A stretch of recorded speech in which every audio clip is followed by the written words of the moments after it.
세상에는 하나님을 믿지 않는 사람들이 믿는 사람들보다 더 많습니다. 저는 목사이지만 사람들이 하나님을 믿지 않는 것이 그렇게 크게 이상하지 않습니다. 오히려 하나님을 믿는 여러분들이 신기하고 하나님을 믿는 제가 오히려 더 신기합니다. 여러분, 왜 믿는 것이 어렵다고 이야기를 할까요? 가장 쉽게 말할 수 있는 이유는 하나님은 보이지 않는다라는 사실 때문인 것 같습니다. 특별한 사람, 특별한 경우를 제외하고는 하나님을 본 사람은 세상에 거의 없죠. 저도 마찬가지입니다. 아마 제가 여러분들 앞에서 하나님을 봤다라고 말한다면은 전 둘 중에 하나겠죠. 죽다가 살아난 사람이거나 아니면 조금 이상한 사람이거나 그 둘 중에 하나일 겁니다. 근데 여러분, 문제가 하나가 더 있습니다. 하나님이 눈에 보이지 않는 것만 문제가 아니라 사실 하나님은 굉장히 많이 이해가 되지 않는 분이십니다. 때로는 우리의 머리를 아무리 굴려봐도 하나님은 이해가 안 되는 분이시기 때문에 사실 세상에서 많은 사람들은 하나님을 믿기가 어려운 것 같습니다. 말씀은 바라는 것들의 실상이요 보이지 않는 것들의 증거이니라고 말하는데, 그 실상의 증거가 모든 것들이 보이지 않고 나타나지 않을 때가 많기 때문에 사실은 사람들이 하나님을 믿기가 참 어렵죠. 이해가 잘 되지도 않고요. 하나님 참 재밌는 분이십니다. 주실 때도 있고 안 주실 때도 있고요. 잘 될 때도 있고 안 될 때가 있습니다. 기도해도 될 때가 있고 기도를 그렇게 열심히 했는데도 잘 안 될 때가 많이 있습니다. 하나님을 평생 잘 믿어왔는데도 평생에 그의 삶이 고단한 사람들도 분명히 있습니다. 그렇다면 여러분, 우리는 그럼에도 불구하고 하나님을 믿어야 되겠습니까? 여러분들의 마음은, 여러분들의 신앙은 어떠십니까? 성경에서 믿음의 사람이라고 한다면은 단연 제일 먼저 나오는 이름은 아브라함일 것입니다. 아브라함은 자녀가 없었던 사람이죠. 지금도 자녀가 없다는 것은 굉장히 힘든 일이지만 아마 고대 사회에는 더 힘든 일이고 더 가슴 아픈 일이었을 겁니다. 그런데 아브라함은 하나님을 믿었습니다. 오죽했으면 그의 별명이 뭐였죠? 믿음의 조상이라는 별명이었습니다. 하나님이 어느 날 나타나셔서 너는 본토 친척 아비 집을 떠나라라고 말씀하셨을 때 아브라함은 정말 묻지도 따지지도 않고 떠났습니다. 그런 아브라함에게 하나님께서는 그가 75세가 되던 해에 나타나셔서 자녀의 축복을 약속하셨습니다. 75세라는 것은 인간적으로, 그리고 아무리 인간의 상식을 들여야 된다 할지라도 자식을 낳기 어려운 나이가 75세 아니겠습니까? 저희 안에서 75세 때 아이를 가지신 분이 없잖아요. 인간의 상식으로 도저히 있을 수 없는 일, 인간의 상식으로 상상할 수가 없는 일을 하나님께서 말씀하신 거죠. 그럼에도 불구하고 아브라함은 그것을 믿었습니다. 그래서 그런 아브라함이 실제로 약속의 아인 이삭을 갖게 된 것은 그로부터 25년 뒤인 100세가 되던 해에 그는 약속의 아인 이삭을 갖게 되었죠. 여러분, 75세에서 100세가 되었을 때 하나님의 약속이 이루어졌습니다. 그 25년이라는 시간이 길었을까요? 짧았을까요? 아마 제가 아브라함이었으면 무지하게 길었을 것 같습니다. 그 긴 시간 동안 아브라함은 견뎠고 하나님의 그 약속을 믿었다라는 거죠. 여러분, 지금 이미지를 보시면 왼편에 보셨을 때 왼편에 있는 사람이 아브라함이고요, 오른편에 있는 사람은 누구일까요? 또 다른 사람은 욥입니다. 여러분, 욥은 어떻습니까? 하나님의 사탄 앞에서 욥의 믿음을 자랑하셨습니다. 근데 사탄이 하나님의 말에 딴지를 걸죠. 하나님께 축복을 받았으니까 욥이 하나님을 잘 믿는 것이지 그거 다 걷어가시면 욥은 안 믿을 거예요 라고 얘기해서 하나님께서 한번 시험해보자 라고 말씀하셨습니다. 그래서 할 이야기는 많지만 오늘 보면서 시편을 다뤄야 되기 때문에 자세하게 이야기는 하지 않겠습니다. 그래서 욥이 가진 것들을 다 잃었을 때, 자녀도 잃고 심지어 아내조차도 하나님을 욕하고 저주하고 죽으라고 그에게 이야기했었을 때, 그때에도 욥은 하나님을 믿었습니다. 보이지도 않고 이해되지도 않는 상황 속에서 욥의 대답은 이거였죠. 주신 자도 여호와시요 취하신 자도 여호와이시니 여호와의 이름의 찬송을 받을지어다 라고 하면서 욥은 끝까지 여호와를 믿었습니다. 여러분, 제가 왜 아브라함과 욥의 이야기를 이렇게 길게 했을까요? 중요한 것은 하나님은 오늘을 살아가는 우리에게만 보이지 않거나 이해되지 않는 분이 아니라는 것입니다. 성경의 인물들, 믿음의 사람이라고도 하는 아브라함에게도 그랬고 욥에게도 그랬습니다. 하나님은 보이지 않으시는 분이었었고 이해되지 않는 분이셨습니다. 오늘 우리가 읽은 시편 27편의 저자인 다윗도 마찬가지입니다. 다윗 역시 하나님을 잘 믿는 사람이었죠. 그런데 다윗에게도 하나님은 잘 보이지 않는 분이었습니다. 다윗의 고백들을 천천히 들여다보시면은 다윗에게도 하나님은 참 이해가 되지 않는 분이셨던 것 같습니다. 우리 오늘 말씀 9절을 한번 같이 읽어볼까요? 9절입니다. 보겠습니다. 시작. 주의 얼굴을 내게서 숨기지 마시고 주의 종을 노하여 버리지 마소서. 도움이 되셨나이다. 나의 구원의 하나님이시여 나를 버리지 마시고 떠나지 마소서. 여러분, 지금 다윗이 이렇게 고백하고 있는 겁니다. 주의 얼굴을 내게서 숨기지 마시고 라는 고백이 나옵니다. 여러분, 이 말이 무엇일까요?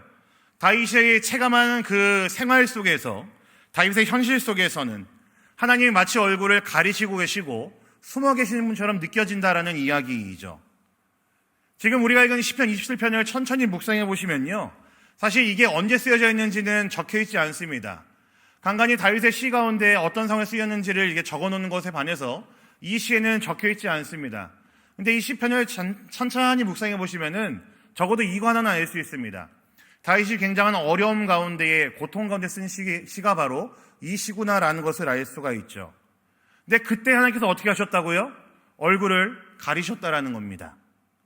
재미있는 것은 그보다 앞에 있는 8절입니다. 우리 8절도 한번 보겠습니다. 시작. 너희는 내 얼굴을 찾으라 하실 때에 내가 마음으로 주께 말하되 여호와여 내가 주의 얼굴을 찾으리이다 하였나이다. 그 앞에 있는 8절에서 하나님께서 이렇게 말씀하시는 거예요. 너희가 내 얼굴을 찾으라 라고 명령을 하셨습니다. 근데 바로 따라오는 9절에서는 다윗이 이렇게 고백하는 거죠. 하나님 숨지 마세요 라고 말하고 있는 겁니다. 그러니까 이런 상황이에요. 하나님이 나 잡아봐라가 아니죠. 나 찾아봐라 라고 그랬는데 다윗이 보이지 않습니다 하나님, 이렇게 얘기하고 있는 겁니다. 그러니까 재밌는 모습이죠. 하나님과 다윗이 숨바꼭질하는 것 같은 그런 모습인 겁니다. 여러분, 아이들을 키우다 보면은 저는 사실 재미가 없는데도 아이들과 놀아줘야 될 때가 있습니다. 사무실에 저희 아이들이 이 소리가 들릴지 모르겠지만, 아빠는 재미가 없는데 아이들과 놀아줘야 될 때가 있죠. 그쵸, 우리 아버지들. 네, 그때 어떻게 보통 놀아주십니까? 그 중에 하나가 숨바꼭질이 제일 만만하고 쉬운 거잖아요. 막 애들 앞에 있다가 슝 하면서 이제 사라졌다가, 네, 아이들 보고 찾아봐라 하는, 네, 이미지가 참 재밌죠. 네. 이렇게 참는 게 사실은 제일 좋은 방법이나 아이들과 놀릴 때 제일 편한 방법이 바로 이런 거죠. 그래서 아이들 보고 찾으라고 그러면 아이들 잘 찾나요? 못 찾나요? 처음엔 잘 못 찾습니다. 왜 그럴까요? 제가 더 지능이 뛰어나기 때문은 아닌 것 같고요. 제가 더 경험이 많고 더 오래 살았고 더 많은 것을 알기 때문에, 더 잘 숨기 때문에 아이들은 찾지를 못하죠. 근데 만약 제가 어설프고 나쁜 아빠라고 한다면은 슝 하고 사라지면서 아예 밖으로 나가서 이제 뭐 PC방 가거나 그랬으면은 전 정말 나쁜 아빠고 나타나지 않는 아빠일 텐데, 제가 그런 아빠는 아닙니다. 그래서 이게 인해 사라졌다가 이제 다시 한번 이제 뿅 하면서 아이들에게 보여주기도 하고, 때로는 이제 뻔히 보이는 만한 곳에 얼굴만 가리고 숨어가지고 나 잡아라라고 하면서 엉덩이 흔들고 있으면 애들이 와서 찾고 그러죠. 그럼 아이들이 어떻게 합니까? 굉장히 좋아하고 자지러집니다. 여러분, 아이들과 숨바꼭질은 이렇게 하는 거죠. 아빠도 재밌어 해줘야 되고 아이들도 그 수준에 맞춰서 재밌게 놀아주는 것이 바로 숨바꼭질입니다. 방금 말씀드린 것처럼 제가 정말 나쁘고 어설픈 아빠라고 한다면은, 애들이랑 놀기 귀찮다고 딴 데로 가버리면은 아이들은 어떤 마음이 가질까요? 불안해하고 울기도 하고 아빠를 찾으려고 여기저기 막 돌아다니겠죠. 불안한 마음 가지고. 근데 좋은 아빠는 제가 방금 말씀드린 것처럼 아이들 눈에 적절하게 나타납니다. 보여주죠. 아빠 여기 있지 하고 나타납니다. 일부러 아이들이 찾을 수 있는 만큼만 숨어 있거나 그 정도 되는 위치에서 아이들과 함께 있어주는 것이 좋은 아빠죠. 그때 아이들은 뭘 배울까요? 아빠가 사라진 게 아니고 나랑 같이 있는구나 라는 것을 배우게 되는 겁니다. 그리고 이것이 참 재미있는 놀이구나 라는 것을 배우게 되는 거죠. 여러분, 제가 읽은 다윗의 시편이요, 딱 그런 마음이 담겨 있는 것 같습니다. 다윗은 지금 하나님이 숨어 계신 것처럼 느껴진 현실 속에 있지만 아직도 못 찾고 있는데도 불구하고 다윗의 마음에는 그런데도 하나님은 옆에 계시는구나 라는 것을 느끼고 있다라고 고백을 하고 있습니다. 주님 얼굴을 숨기지 마세요. 나를 버리지 마세요. 떠나지 마세요 라고 고백하고 외치면서 자신의 옆에 하나님이 있다라는 것을 다윗은 고백하고 있고, 그렇게 믿고 있는 것을 우린 이 시편 27편을 보면서 알 수가 있습니다.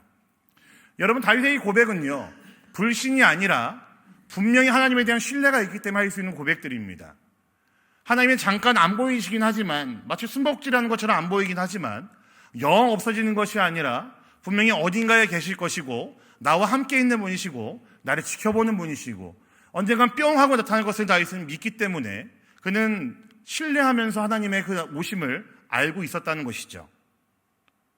그래서 이 시의 가장 처음인 1절에서 다윗은 이렇게 고백을 합니다. 우리 1절 말씀 보겠습니다. 시작. 여호와는 나의 빛이요 나의 구원이시니 내가 누구를 두려워하리요. 여호와는 내 생명의 능력이시니 내가 누구를 무서워하리요. 여러분 시편 27편의 제일 처음의 고백이 바로 다윗의 이 고백입니다. 근데 여러분 여기서 다윗의 고백 가운데 두려움이 느껴지십니까? 전혀 느껴지지 않죠. 근데 제가 아까 말씀드렸죠. 다윗의 이 고백들을 천천히 보면은 언제인지는 알 수 없지만 다윗은 분명히 막막하고 두렵고 어려운 상황 가운데 놓인 것으로 분명합니다. 확실합니다. 그의 현실은 두려운 상황입니다. 9절에서 그것을 말하고 있고 그는 지금 엄청난 고통과 두려움 가운데 놓여 있는 사람입니다. 그런데 1절을 보면서 다윗은 이렇게 고백을 하죠. 내가 누구를 두려워하리요 라고 선포하고 외치고 고백하고 있습니다. 이 고백들을 진행하면서 다윗에게 하나님은 여전히 이해가 다 풀리지 않는 하나님, 쉽게 보이지 않는 하나님이었습니다. 하나님 보이지 않습니다 라고 말할 정도로 하나님이 그의 눈에 나타나지 않는 상황이었고 다윗의 어려운 상황 가운데서도 하나님은 여전히 보이지 않는 하나님이셨습니다. 그럼에도 불구하고 다윗은 제일 처음부터 그 하나님을 알고 있었고 믿고 있었다고 고백을 하고 있는 거죠. 자신은 지금 고통 가운데 있지만 이 문제 때문에 완전히 무너지지 않을 것이라는 확신이 있었고 이 문제가 영원히 자신을 넘어뜨리지 않을 것이라는 분명한 신뢰가 그에게 있었다라는 것입니다. 여러분 우리 설교나 성경 공부할 때 자주 쓰는 단어 중에 하나가 귀납적이라는 단어가 있습니다. 사실 우리 교회에서는 정말 자주 쓰이는 단어, 자주 사용되는 단어입니다. 특히 우리 교회에서 집중하는 제자훈련은 바로 귀납적인 방법으로 이루어지는 훈련입니다.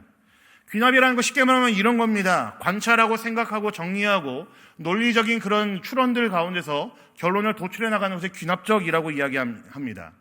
이런 많은 과정들을 통해서 이게 결론이구나 라고 하면서 확실한 결론을 내려가는 방식을 귀납적이라고 이야기를 합니다. 믿으실지 모르겠지만 저는 굉장히 논리적인 사람입니다. 네, 표정들이 안 믿으시는 분들인 것 같은데 저는 굉장히 논리적인 거 좋아하고요. 책 보는 거 좋아하는 사람입니다. 그래서 이제 신학을 공부할 때에도 설교를 준비할 때도 이 귀납적이라는 방법이라는 것이 굉장히 유용할 때가 많이 있습니다. 뭐 공부하고 또 사고하고 말씀을 묵상하는 그 모든 것들이 귀납적으로 이제 준비하고 이 도구로 사용했었을 때에 굉장히 우리에게 주는 말씀의 은혜가 크고 신학적인 유익이 굉장히 크다라는 것이죠. 근데 여러분 이 논리적인 도구가 굉장히 우리에게 분명히 유용함을 주는 이 도구가 이 훌륭한 도구가 하나님을 믿을 때에도 늘 통할까요? 하나님과 믿음의 세계에는 우리 인간의 논리만 다 설명되지 않을 때가 참 많이 있죠.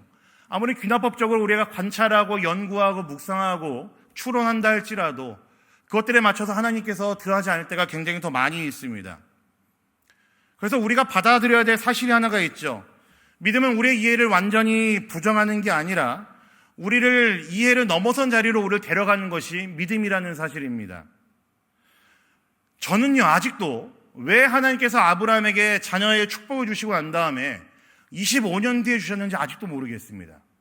성경 어디를 봐도 그것에 대해서 아주 통쾌하게 답을 할 수 있는 구절을 전 찾지 못했습니다. 아무리 제가 머리를 굴리고 논리적으로 생각하고 연구하고 관찰하고 추론한다 할지라도 사실 그것의 정답이 뭔지 잘 모르겠습니다. 저는 아직도 왜 다윗이 오늘 시편에서 있는 것처럼 왜 이런 고통 가운데 있으면서 다윗이 이런 고백을 했는지 저는 아직도 잘 모르겠습니다. 하나님께서 왜 다윗에게 이런 어려움을 주셨는지 왜 이런 이해되지 못할 고통 가운데 다윗을 몰아붙이셨는지 저는 아직도 잘 모르겠습니다. 우리 성도님들 중에서도 어려운 가운데 있는 분들 분명히 있으시죠. 머리로 이해할 수 없는 상황 가운데 놓이신 분들 분명히 있으실 겁니다. 죄송하지만 솔직히 말씀드리면은 제가 목회자인데도 불구하고 저는 그 모든 과정을 다 속 시원하게 설명해 드릴 수가 없습니다. 그러나 저는 이것은 분명하게 압니다. 저는 아브라함의 고통을 다 이해할 수는 없지만 아브라함이 하나님에 붙들었던 그 믿음만은 저는 알 수가 있습니다. 저는 다윗이 놓여있던 그 상황이 어떤 상황인지 잘 모르겠고 다 이해할 수는 없지만 다윗이 하나님을 빛으로 부르고 구원이라 부르고 생명이라 부르면서 하나님에 붙들고 있었던 그의 믿음은 저는 분명히 알 수가 있습니다.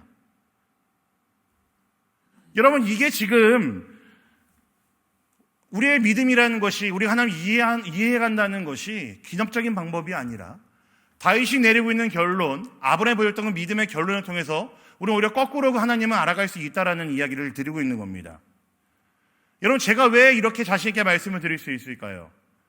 성경에 있는 모든 인물들의 이해되지 않는 그 모든 상황 가운데서도 항상 결론은 그렇게 났습니다. 그들은 이해되지 않는 상황 가운데서도 믿었습니다. 그 과정들을 우리는 분명히 다 알 수 없지만 우리가 알 수 있는 것은 그들의 믿음이 진짜였다는 것이고, 그들은 눈에 보이지 않는 하나님을 믿었기 때문에 그들은 그 유익을 누렸다라는 것입니다. 우리도 동일하죠. 그래서 다윗이 이 시편에서 스스로 내리는 결론이 있습니다. 우리 오늘에서 13절 한번 볼까요? 13절입니다. 보겠습니다. 시작. 내가 산자들의 땅에서 여호와의 선하심을 보게 될 줄 확실히 믿었도다. 여러분, 다윗은 결론을 이미 봐서 믿는 게 아닙니다. 아직 안 보이지만 보게 될 줄 확신하고 있습니다. 이미 봐서 믿는 게 아니고요, 그렇게 될 줄 확신하고 있다라는 것이죠. 여러분, 이게 믿음입니다. 그래서 결론이 무엇일까요? 하나님은 숨어 계시는 것이지 안 계신 게 아니라는 겁니다. 당장 우리들 눈에 보이지 않을 뿐이지, 우리의 머리로 이해할 수 없을 뿐이지, 우리의 논리 구조로 하나님을 100% 다 이해할 수 없을 뿐이지 하나님이 안 계신 것이 아니라는 겁니다. 다윗은 살면서 하나님을 눈으로 본 적은 없지만 하나님이 다윗을 한 번도 놓치지 않았다는 그 사실만은 다윗은 알았습니다. 그가 아무리 어려움 가운데 있고 절망 가운데 있다 할지라도 하나님께서 기필코 그를 구원하셨고 그를 놓치지 않으셨고 그를 위해 일하셨다는 사실을 그는 알고 있었습니다. 시편 23의 결론이 바로 그렇게 납니다. 하나님이 숨어 계신 것처럼 느껴지는 그 시간에도 하나님은 여전히 선하셨고 여전히 다윗의 빛이셨고 구원이었고 생명이었다라고 다윗은 고백하고 있습니다. 여러분, 우리는 하나님 보이지 않을 때 조바심이 많이 나죠. 그래서 하나님 원래 있어야 되는 자리에 다른 무엇인가를 가져다 놓을 때가 많이 있습니다. 어떨 때는 하나님 보이지 않으시니 소비하는 우리들의 그 습성과 우리의 습관으로 하나님의 자리를 대신할 때가 많이 있습니다. 어떨 때는 다른 사람의 사랑을 통해, 관심을 통해, 인정을 통해 그 자리를 메꾸려고 할 때도 많이 있습니다. 어떨 때는 다른 사람과의 어떤 관계를 통해서 그 자리를 메꾸려고 할 때도 굉장히 많이 있죠. 이런 별거 아닌 것처럼 느껴지고 보일지 모르겠지만 이 땅에 살아가는 우리 그리스도인들에게는 아주 심각한 우상들입니다. 이스라엘이 출애굽한 지 얼마 되지 않았을 때에 하나님과 모세가 보이지 않자 두려움에 떨었던 아론과 이스라엘 백성들은 그들이 위안을 삼았던 것이 바로 금송아지였었죠. 말씀 잘 보셔야 됩니다. 그들이 다른 신을 섬긴 게 아니라 그들은 하나님의 자리에다가 금송아지를 갖다 놓은 것뿐이었습니다. 저게 너의 신이다라고 이야기를 했거든요. 하나님이 안 보인다고 그 자리에 무엇인가를 가져다 놓습니다. 아주 교묘하게 가져다 놓죠. 여러분, 우리들의 신앙도 그렇지 않습니까? 지금 우리들이 겪고 있는 상황 가운데서 우리는 하나님이 보이지 않는다고, 우리가 겪고 있는 그 어려움 가운데에 하나님이 보이지 않는다는 그것 때문에 그 자리를 다른 무엇인가로 바꾸려고 하고 그 무엇인가를 붙들려고 하고 그 무엇인가를 손에 쥐려고 하면서 그 자리를 메꾸려고 할 때가 있지 않으십니까? 하나님은 잠시 안 보이시는 것뿐인데, 우리가 숨바꼭질하는 것뿐인데 그 하나님의 자리에다가 우리는 다른 무엇인가를 교묘하게 가져다 놓고 마치 그것이 우리 하나님이 되는 것이냐, 우리의 마음을 위로해 줄 수 있는 것이냐, 우리가 그렇게 살 때가 많이 있지 않습니까? 여러분, 성경이 말하는 것은 그럴 필요가 없다는 것입니다. 하나님 분명히 살아계시고 하나님 분명히 우리를 지켜보고 계시고 하나님 분명히 일하신다라는 것을 성경은 계속 이야기를 하죠. 그렇다면 여러분, 하나님 보이지 않을 때에, 우리가 어렵고 두렵고 막막할 때에 우리가 해야 될 일은 무엇일까요? 아주 간단합니다. 믿는 거죠. 그리고 우리의 마음을 내서 하나님께 이렇게 고백하는 겁니다. 하나님, 잘 보이지 않아서 잘 모르겠지만 그런데 우리 주님은, 우리 하나님은 살아계시고 저를 떠나지 않으시는 줄 믿습니다라는 고백으로 우리 주 앞에 나아가는 것이 우리에게 필요하다라는 겁니다. 오늘 말씀의 마지막 절 한번 볼까요? 14절입니다. 같이 함께 보겠습니다. 시작. 너는 여호와를 기다릴지어다. 강하고 담대하며 여호와를 기다릴지어다. 여러분, 다윗은 하나님을 어떻게든 다 이해하려고 하기보다 하나님을 기다리려고 하고 있습니다. 어려운 일을 당할 때에 잠잠히 하나님만 바라고 기다릴 수 있는 것이 여러분 바로 믿음입니다. 이해하려고만 애쓰는 것이 아니라, 설명하려고만 붙드는 것이 아니라 그저 하나님을 믿고 그 믿음의 끈을 놓지 않는 것이 믿음입니다. 여러분, 하나님 보이지 않을 때가 사실 하나님을 가장 믿기 쉬울 때는 아닙니다. 당연히 하나님 믿는 것은 어렵죠. 당연히 하나님 믿는 것은 힘듭니다. 보이지 않거든요. 우리의 머리로는 이해가 전혀 되지 않거든요. 그런데 성경은 이렇게 우리에게 말합니다. 보이지 않는 하나님 보이지 않을 때가 오히려 우리의 믿음이 자라는 시간이고 하나님의 일하심을 경험할 수 있는 시간이라고 분명히 우리에게 이야기합니다. 오늘 시편에서 다윗의 고백이, 다윗의 결론이 그겁니다. 하나님이 나 찾아봐라 라고 했었을 때 다윗은 보이지 않는다고 했습니다. 그의 어려움 가운데서 하나님은 나타나지 않으셨고 그의 얼굴을 보이지 않으셨습니다. 그럼에도 불구하고 다윗의 결론은 하나님을 신뢰한다는 거였고 하나님을 일하시면 바라고 있다라는 고백이었습니다. 결론을 내리고 시작하는 그의 믿음이었고 그 하나님의 일하심에 대한 분명한 신뢰와 분명한 확신 가운데 나아가는 다윗의 믿음이었다라는 거죠. 제가 지난주 대학부 예배 때 우리 청년들을 소개했던 여성 신학자가 있습니다. 제가 참 좋아하는 분인데요. 마르바 던이라는 분이 있어요. 이분이 좀 어렸을 때부터 좀 장애를 겪으시고 심지어는 이제 결혼 생활을 쭉 하시다가 남편에게 배신을 당해서 그런 이제 어려움과 절망을 경험하신 그런 분이십니다. 이분이 이렇게 이야기를 합니다. 현실은 당신 하나님은 느끼지 못할 수도 있습니다. 그러나 진실은 하나님께서 언제나 당신과 함께 계신다는 것입니다. 라고 이야기를 합니다. 여러분, 마르바 던의 고백이 이겁니다. 여러분, 하나님은 보이지 않습니다. 내 삶의 문제들 속에서 하나님이 보이지 않는다고 해서 그것이 두렵다고 해서 그 자리를 다른 무엇인가로 메꿔놓거나 바꿔치기 하는 것은 이제 그만하시기 바랍니다. 하나님 분명히 계시고요. 지켜보고 계시고 단지 우리 눈에 안 보일 뿐이지 우리와 함께 하시는 분이십니다. 우리가 숨바꼭질하고 계시는 하나님이시지 존재하지 않는 하나님이 아니라는 사실입니다. 분명히 보이지 않는 곳에서 우리를 지켜보고 계시며 우리와 함께 하시며 우리를 위해 일하시는 분이라는 사실입니다. 그러니 여러분, 감히 제가 여러분의 상황을 모두 다 알지 못하지만 여러분 아무리 어려운 가운데 있다 할지라도 때로는 한번 기다려보시는 그 믿음도 우리에겐 필요합니다. 하나님이 일하실 테니까 믿고 기다려보십시오. 우리 하나님이 일하시는 거 분명히 드러날 겁니다. 어떻게 할까요? 성경에서 그렇게 결론이 나왔었고 많은 믿음의 우리의 선배들이 그 믿음을 가지고 견뎠었고 버텼었습니다. 분명히 그때 하나님께서 일하셨었습니다. 단순히 보이지 않으셨을 뿐이지 우리 하나님 분명히 계셨고 일하시는 분이었다는 사실입니다. 여러분, 믿음은 감정이 아니라 하나님께로 향하는 선택이고 고백입니다. 처음에 말씀드린 아브라함이 그랬고 욥이 그랬습니다. 그리고 다윗이 그랬습니다. 사랑하는 우리 사랑하나님께 모든 성도님들의 모든 삶의 자리에서 눈에 보이지는 않지만 그럼에도 하나님의 살아계심, 선하심, 일하심을 신뢰하고 기다릴 수 있는 여러분 모두가 되시기를 간절히 부탁드립니다.